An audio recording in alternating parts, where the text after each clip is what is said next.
Hello friends, welcome to my YouTube channel. और हम कर रहे थे Indian economy by Ramesh Singh और उसमें हमारा इकोनॉमिक सिस्टम चल रहा है और इसमें हम मार्केट इकोनॉमी ऑलरेडी कर चुके हैं। आज हम करेंगे नॉन मार्केट इकोनॉमी। तो शुरू करते हैं नॉन मार्केट इकोनॉमी से। जो नॉन मार्केट इकोनॉमी का आइडिया था वो आइडिया दिया था कार्ल मार्क्स ने, जो कि 1818 से लेकर 83 तक एक्टिव थे। कार्ल मार्क्स ने नॉन मार्केट इकोनॉमी के दो वेरिएंट्स बताए हैं। कौन कौन से वेरिएंट है? एक है सोशलिस्ट और एक है कम्युनिस्ट।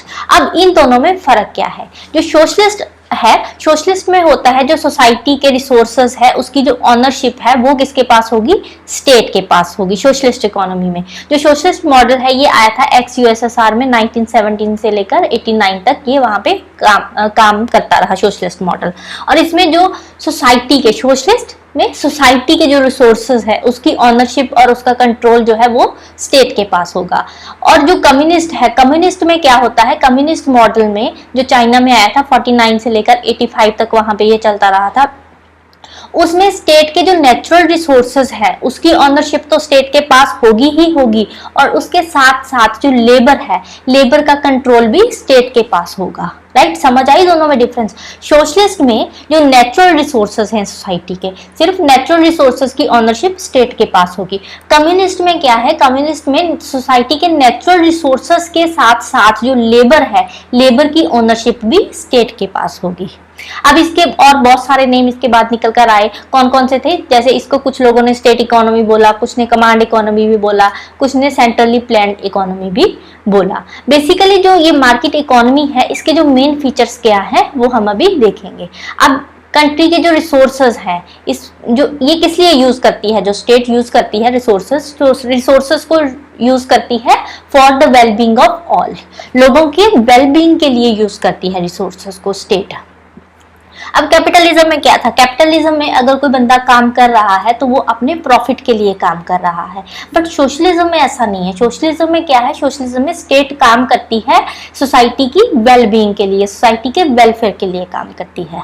इसमें क्या होता है? सोशलिज्म और कम्युनिज्म में जो रिसोर्सेज है उनको अच्छे से यूज किया जाता है under the ownership of society और कम्युनिटी। तो जितने भी इकोनॉमिक रोल है सोसाइटी के वो सारे के सारे कौन प्ले करेगा? वो सिर्फ और सिर्फ स्टेट प्ले करेगी। सारे के सारे इकोनॉमिक रोल स्टेट प्ले करेगी सोशलिज्म में।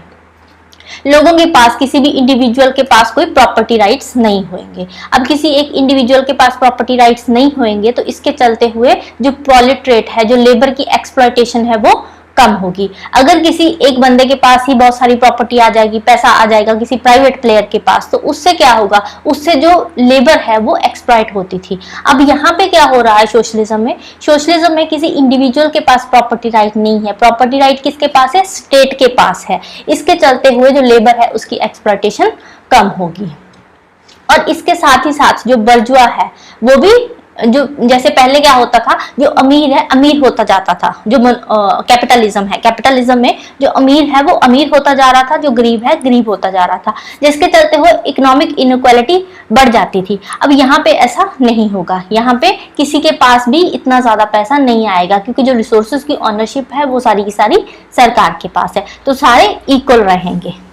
और अब इसमें नॉन मार्केट इकोनॉमी है तो इसमें मार्केट नहीं होगी। मार्केट नहीं होगी तो मार्केट फोर्सेस भी नहीं होगी। डिमांड एंड सप्लाई वाला कॉन्सेप्ट नहीं होगा। तो यहाँ पे कंपटीशन का कोई आइडिया ही नहीं आप कर सकते। यहाँ पे कंपटीशन बिल्कुल नहीं होगा। क्यों नहीं होगा? क्योंकि स्टेट की मोनोपोली होगी ना। सेलर तो एक ही है। कौन है सेलर? सेलर स्टेट है।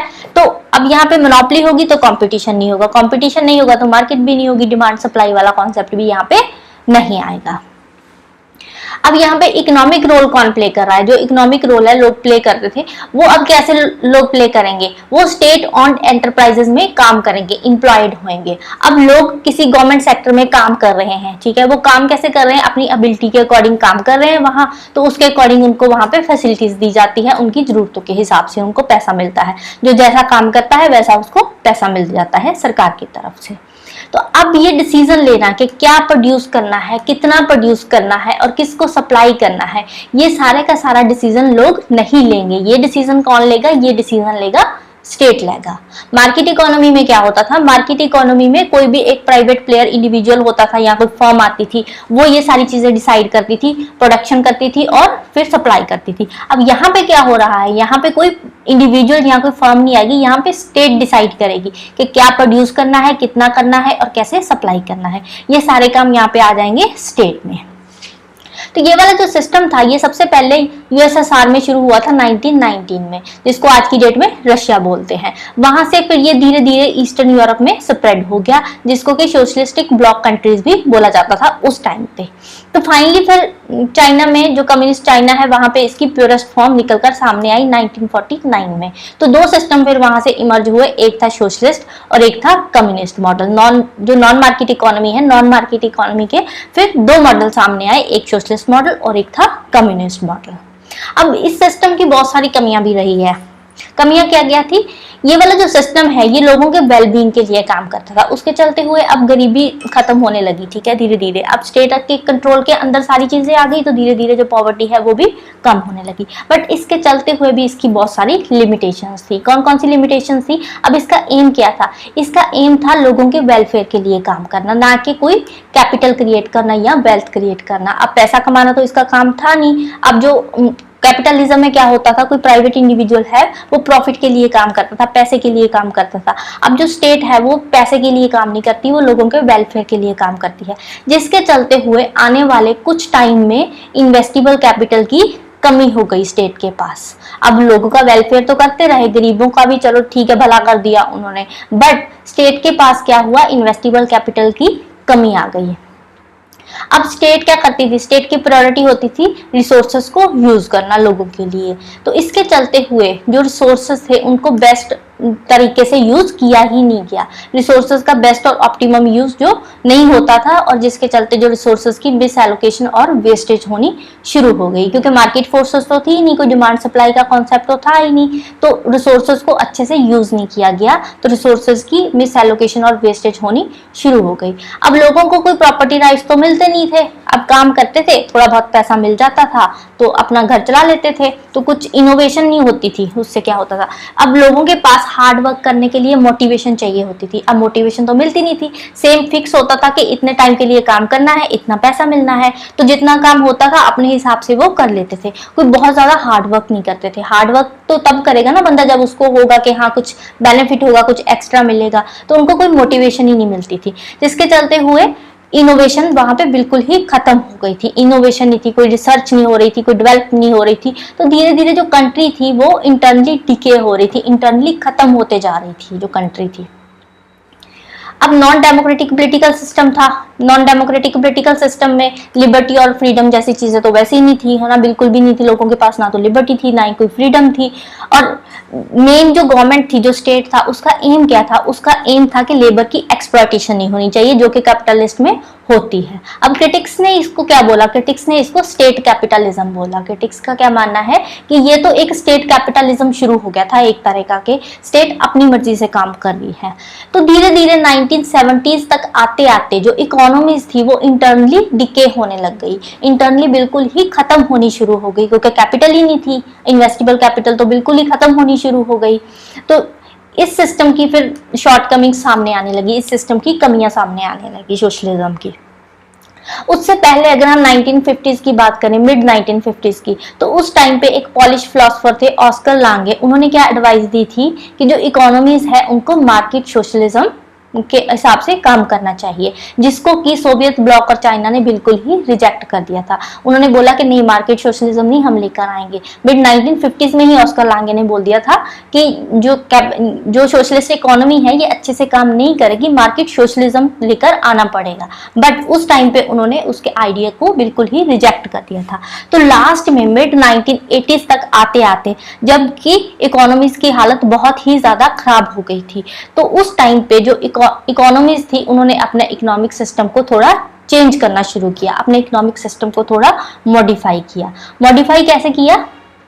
लेट 1980 में जो एक्स यूएसएसआर था, जिसको रशिया बोलते हैं, उसने अपनी ट्विन पॉलिसीज अनाउंस कर दी, क्योंकि इकोनॉमी की हालत तो बहुत खराब हो चुकी थी तब तक। तो फिर उन्होंने अपनी पॉलिसी चेंज करी, उन्होंने ट्विन पॉलिसी अनाउंस कर दी। ट्विन पॉलिसी क्या थी? पेरेस्ट्रोइका की और ग्लासनोस्ट की। पेरेस्ट्रोइका होता है रिस्ट्रक्चरिंग और ग्लासनोस्ट होता है ओपनिंग, ओपननेस। तो उन्होंने अपनी इकोनॉमी को स्विच कर दिया, नॉन मार्केट इकोनॉमी से मिक्स्ड इकोनॉमी में स्विच कर दिया। मिक्स्ड इकोनॉमी के साथ वो अपने मार्केट इकोनॉमी के कुछ ट्रेड्स भी लेकर आए। अब उन्होंने देख लिया कि नॉन मार्केट इकोनॉमी सोशलिज्म तो अच्छे से काम कर नहीं रहा, तो उन्होंने फिर मिक्स्ड इकोनॉमी में स्विच करके मार्केट इकोनॉमी के कुछ फंडामेंटल ट्रेड्स भी साथ में लेकर आए। Similarly east European socialist economies और CIS जो थे, कॉन्फेडरेशन ऑफ इंडिपेंडेंट स्टेट्स, उन्होंने भी सिमिलर चेंजेस करनी शुरू कर दी। उन्होंने भी मिक्स्ड इकोनॉमी को फॉलो करना शुरू कर दिया। तो मिड 1980s तक आते आते चाइना ने अपनी ओपन डोर पॉलिसी अनाउंस कर दी। ओपन डोर पॉलिसी क्या थी कि मिक्स्ड इकोनॉमी होगी, साथ में मार्केट इकोनॉमी के फंडामेंटल ट्रेड्स होंगे।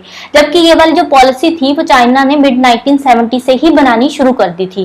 पहले वो एक्सप्लिसिट नहीं थी, बाद में मिड 1980s तक आते आते चाइना ने अनाउंस ही कर दी अपनी open door policy. Open door policy है, यहाँ पे स्पेलिंग गलत है, sorry, open door policy announce कर दी।